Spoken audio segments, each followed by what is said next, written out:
Oh, ça, c'est un vaste sujet. La condition animale, ça a été un peu évoqué ce matin.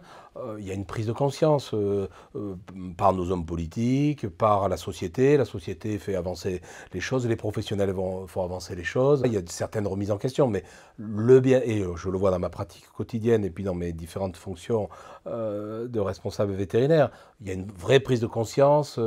L'animal retrouve sa place. Le seul message que nous, vétérinaires, on aime bien porter dans ce cas-là, c'est qu'il faut apaiser un peu les débats et ne pas aller vers une remise en question de la domestication. On voit bien qu'il y a des sujets avec ce qu'on appelle les antispécistes, etc. En tout cas, ce n'est pas la position de la plupart des vétérinaires.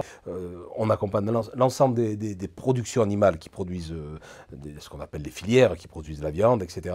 Mais aussi les détenteurs des animaux. Donc il y a une vraie prise de conscience. Et nous, les vétérinaires, on fait partie de ce mouvement-là.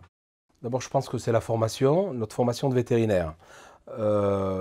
Fait qu'on a, à la base, on a une formation scientifique et on est les référents sur des bases scientifiques en termes compétents pour soigner les animaux. L'État et la société a demandé beaucoup aux vétérinaires sur l'aspect sanitaire pour s'assurer que ce qui vient dans notre assiette, ça soit sain, etc. Et il y a un nouveau sujet qui est apparu dans une demande sociétale qui est apparue depuis une dizaine, une quinzaine d'années, c'est la prise en compte du bien-être animal. Donc nous, on accompagne, et moi, en tant que syndicaliste et représentant de mes confrères sur ce sujet-là, ouais, un de nos discours, c'est de dire il faut mettre de la science derrière, il faut être une approche scientifique, et les vétérinaires sont des acteurs essentiels et incontournables sur le sujet. Point clé d'abord, c'est que j'étais persuadé qu'il y a un tel engouement sociétal sur l'ostéopathie animale, sur les médecines non conventionnelles. Je savais que vous auriez une réussite. D'abord parce que la présidente est particulièrement convaincante et ses étudiants, enfin ses collègues qui sont avec elle, sont convaincants, mais surtout vous posez les bonnes questions. Les questions de la qualité de votre formation, les questions de votre place dans la chaîne de soins, avec vos relations sur les vétérinaires, les questions sur l'employabilité. Est-ce que vous aurez suffisamment de travail, les questions qui ont été évoquées dans la dernière conférence que j'ai vue sur la zététique, sur la pertinence ou la validité scientifique.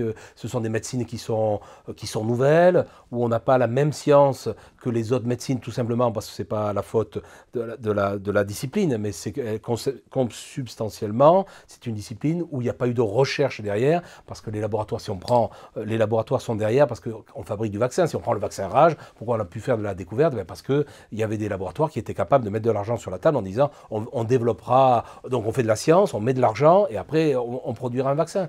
Mais en ostéopathie, ce sont des disciplines où il est beaucoup plus difficile d'aller trouver des financements de recherche. Ce n'est pas pour autant que ce ne sont pas une discipline à part entière, mais c'est beaucoup plus difficile de faire progresser dans les mêmes méthodes d'études statistiques sur l'échelle d'évidence base médecine, les bases. Donc je sentais bien que dans ce congrès-là, on trouverait, non pas des réponses, mais que vous alliez amener, parce que c'est un congrès mené par des jeunes, et ça a été dit par l'avocate ce matin, vous vous posez les bonnes questions, et ça c'est essentiel. Voilà.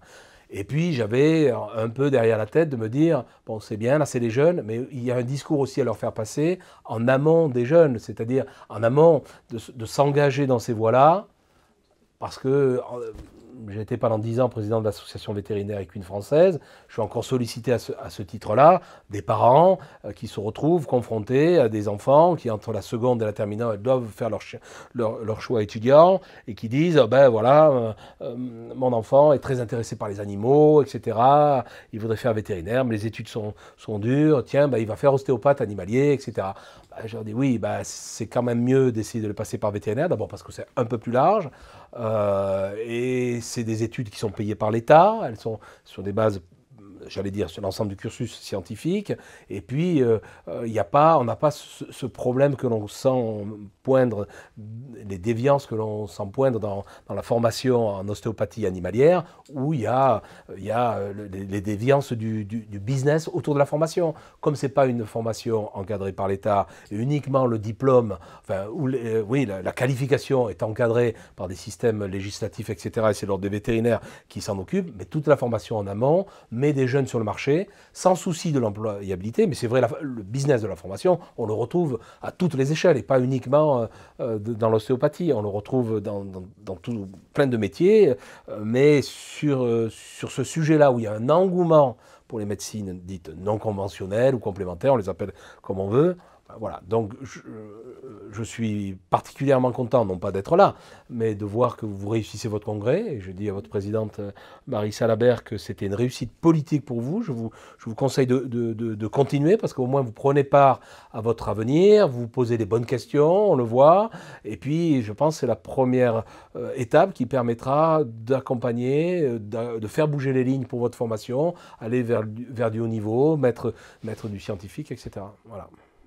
Alors, là, j'allais dire, ma vision est peut-être plus personnelle. Enfin, je pense que de toute façon, on ne pourra pas faire autrement de travailler la main dans la main. Alors, il faut mettre les lignes rouges. Les lignes rouges, c'est ce que dit la loi. Derrière, on peut dire que c'est le diagnostic, c'est-à-dire le diagnostic, il n'est pas pour les ostéopathes animaliers. Il faut que vous soyez performant dans les techniques extracorporelles, myofaciales, etc. Bon, je ne maîtrise pas nécessairement les jargons ostéopathiques sur le sujet, mais il faut travailler avec les vétérinaires et sans doute les écoles vétérinaires, notamment sur, comment dirais-je, les techniques classiques d'ostéopathie, mais pas sur l'ostéopathie énergétique, parce qu'aujourd'hui, elle est compliquée d'un point de vue scientifique. Je ne dis pas que les choses n'évolueront pas, etc., mais elle nécessite une approche différente. Il faut amener plus, il faut que l'ensemble des ostéopathes travaillent plus avec la profession vétérinaire, et puis sur le terrain, pour rendre le service à l'usager. Il y a des endroits où les vétérinaires et aujourd'hui le font, réfèrent l'ostéopathie à des vétérinaires qui font de l'ostéopathie, et puis il y a des endroits où on réfère les cas d'ostéopathie à des non-vétérinaires, des ostéopathes animaliers. Donc ces relations, des fois elles sont bien construites, des fois elles sont à construire, etc. Donc de toute façon, il y a vraiment des choses à construire pour le bien de tout le monde. Ce qu'il faut bien comprendre, c'est que c'est compliqué chez nous, les vétérinaires, et je défends mes confrères sur le sujet, c'est-à-dire que c'est une discipline dont ils s'étaient emparés sur des bases scientifiques, sur l'aspect diagnostic, traitement, et ils se sont sentis dépossédés quand l'acte d'ostéopathie a été reconnu pouvant être réalisé par des tiers non vétérinaires. Mes attentes, peut-être pas, mais si je me mets à votre place, ce congrès, c'est vraiment une première pierre de l'édifice. Vous allez prendre une place importante et il faut garder la main, vous les jeunes. Le congrès, oui, je suis content d'être là parce que je vois qu'il fallait y être, même si chez nous c'était compliqué de venir, parce qu'en fait c'est créditer une nouvelle profession, nouvelle, pas si nouvelle que ça, puisque les textes de loi sont passés depuis 2011, mais comme je l'ai dit dans la précédente réponse, nous devons travailler ensemble pour les intérêts des détenteurs des animaux, l'intérêt de la société, et sur des bases scientifiques, en tout cas pour ce que la science peut dire aujourd'hui, etc. Et c'est pour ça que j'appuie, il faut restreindre, je pense, l'ostéopathie aux techniques externes de manipulation, etc. Là, il y a un vrai sujet, il y a une vraie attente, notamment dans la réhabilitation avec le sport, etc. Je pense qu'il ne faut pas que les ostéopathes animaliers aillent vers le diagnostic. Parce que, d'abord, la loi l'interdit. et vous risquez d'avoir automatiquement des déviances, de passer à côté de maladies graves, etc. Ça a été un peu évoqué dans le Congrès, certaines interventions, mais là, vous allez être, notamment les jeunes, mis en cause via la responsabilité civile professionnelle. Vous vous trouvez face à un client, donc là, il faut être en transparence. Voilà ce que je peux faire, voilà ce que je ne peux pas faire, etc. Aujourd'hui, il y a une mise en cause, une judiciarisation de la société. Donc, ces mises en cause, nous, on les a professionnelles, donc, etc. Donc, il faut vraiment vous restreindre au périmètre, et c'est comme ça qu'on l'avait pensé avec le législateur. Donc le Congrès est une réussite. Voilà, et je pense qu'il y a des choses à améliorer, mais ça c'est comme toute première chose, on peut toujours faire mieux. Mais enfin, moi je vous félicite, même si peut-être mes confrères ne seront peut-être pas tout à fait d'accord que je tienne ce discours-là.